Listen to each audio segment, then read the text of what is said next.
జై అమరావతి. ఇంకా గట్టిగా జై అమరావతి, జై అమరావతి. ప్రజాస్వామ్యం గొప్పతనం, ప్రజల సంకల్ప బలం మరోసారి చాటి చెప్పిన రోజు ఇది.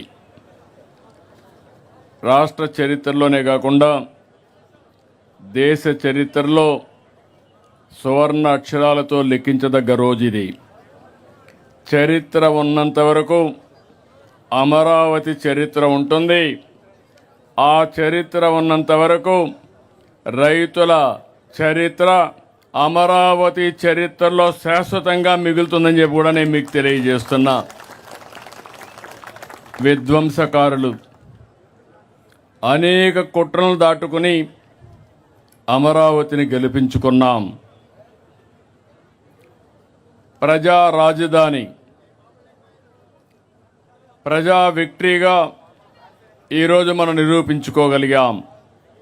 ఈ సందర్భంగా అమరావతి రైతులకు, రాష్ట్ర ప్రజలందరికీ అభినందనలు, శుభాభినందనలు.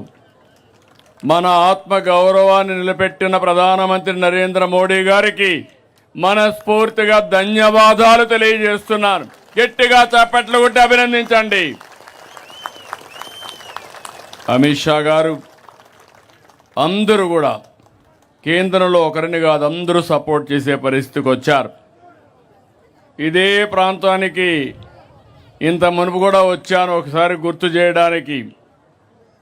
ఏదైతే విధ్వంసం చేసిన తర్వాత మీ అందరికీ ఇబ్బందులు ఆ రోజే 3 రాజధానులు అనౌన్స్ చేసిన రోజున ఇక్కడికి వచ్చి పవిత్రమైన స్థలం ఇది, మామూలు స్థలం కాదు.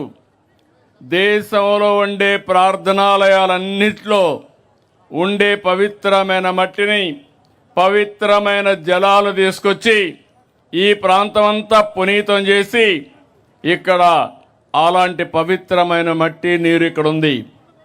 ఇప్పుడే మాధవ్ గారు చెప్పారు, ఆ రోజు ప్రధానమంత్రి గారు వచ్చినప్పుడు ఒక మాట చెప్పారు, నేను సాక్షాత్ పార్లమెంటు సాక్షిగా పార్లమెంటు దగ్గరుండే పవిత్రమైన మట్టిని, యమునా నది జలాలను ఇక్కడ తీసుకొచ్చాను. అంటే ఇది మట్టి జలాలు కాదు, దేశం మొత్తం అమరావతితో ఉంటామని చెప్పి నిరూపించిన రోజుది.